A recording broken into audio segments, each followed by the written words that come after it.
जों थै होगोन जिउ गारगोन गुलि गावजागोन थेवबो जों हाखौ हगारा फार्स्ट बिखायाव मोनगोन मंगलनि सिलाय गुलि हाबनाय गाव हाखौ जों हगारा बे हाया जोंनिखा आदानि कम्पानि गो बेक बे हाखौ जों हगारा थै होगोन जिउ गारगोन थेवबो हगारा प्रमद सार नोंथाङाबो बाहाय साइलेन्ट जानानै थादो नागारनानै थादो हायोबा नोंथाङा सिएमखौनो रिजाइन खालामदो खोथा जोब्बाय बेयावनो पुलिस प्रशासन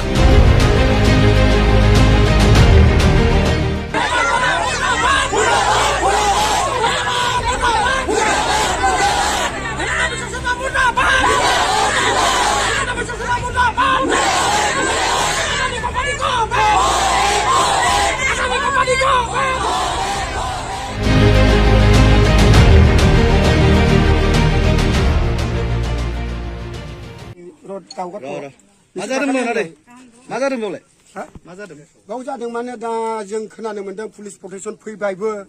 जों बहुत गोबावनिफ्राय उन्दुनायबो गैया जानायबो गैया जों दा लामा बेंथा फैदों आरो दा बेयाव खुन्थिया गायनोबो नागिरदों मा हिसाबै खुन्थिया गायनो नागिरदों जों आबै आबौनिफ्रायनो जों बेयावनो थांनानै दङ आबै आबौमोन जोंनो दखल खालामनाय हा बियो राजा आमोलनिफ्रायनो बे जायगानिफ्रायनो दा दाखालि बे प्रमद बर' साराबो लेंहरदोंमोन 2 तारिखआव जों थांदों रायलायहैदों प्रमद सारजों प्रमद सारनि खुगायावथ' खोमायाव जों सोनानै फैबाय रायलायनायनि गेजेरजों जों बुंबाय जोंनियाव बे पावार प्लान्टआ जानो मोना होननानै बा जों होहोआ होननानै बिरि क्लियार होननानै बुंनानै फैखाबाय आरो मानो बेबायदि प्रटेक्शन फाथायहरबावगो बियो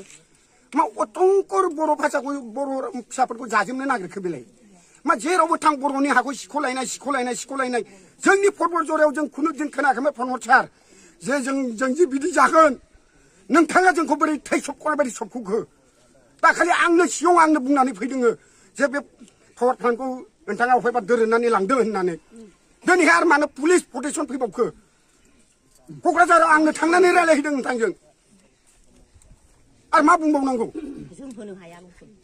जों होनो हाया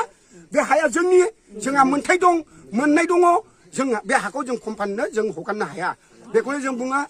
प्रमद सार नोंथाङाबो बाहाय साइलेन्ट जानानै थादो नागारनानै थादो हायोबा नोंथाङा सिएमखौनो रिजाइन खालामदो खोथा जोब्बाय बेयावनो पुलिस प्रशासन फैनानै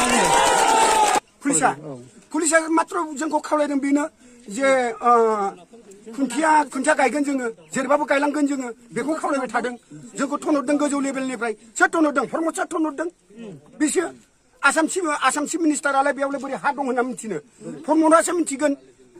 प्रमदनि सेला फेलायासो खोन्थाहरदों जों थै होगोन जिउ गारगोन गुलि गावजागोन थेवबो जों हाखौ हगारा फार्स्ट बिखायाव मोनगोन मंगलनि सिलाय गुलि हाबनाय गाव फाग्लिजरा पार्ट 1 पार्ट 2 এই অঞ্চলৰ আমাৰ জমিটো আদানী কোম্পানীয়ে মানে এইটো থাৰ্মেল প্ৰজেক্ট বনাবৰ বিচাৰিছে এই কাৰণে আমাৰ এই খালপানী ফাগলিজৰা পাৰ্ট 2 পাৰ্ট 1 এই দুকিচুকি আৰু মাওমাৰী এইবিলাক গাঁও মানে ৰাইজে আজি এই ধৰ্ণা কাৰ্যসূচী লৈছে আমি মাটি নিদিম যেহেতু ইমান দিনে আপোনালোকে আন্দোলন কৰি আহিছে পাগলিজৰাত বিভিন্ন মিটিং হৈছে বিভিন্ন দল সংগঠনে আপোনাৰ তাতে প্ৰতিবাদ সাব্যস্ত কৰিছে কিন্তু আজিলৈকে এই ক্ষেত্ৰত কোনো বিটিআৰ চৰকাৰ হওক বা অসম চৰকাৰ হওক কোনো ধৰণৰ কোনো গুৰুত্ব আৰোপ কৰা নাই কি কৰা নাই অহা নাই আচলতে এইটোৱে দুখ লগা অহা নাই এতিয়াও আমাৰ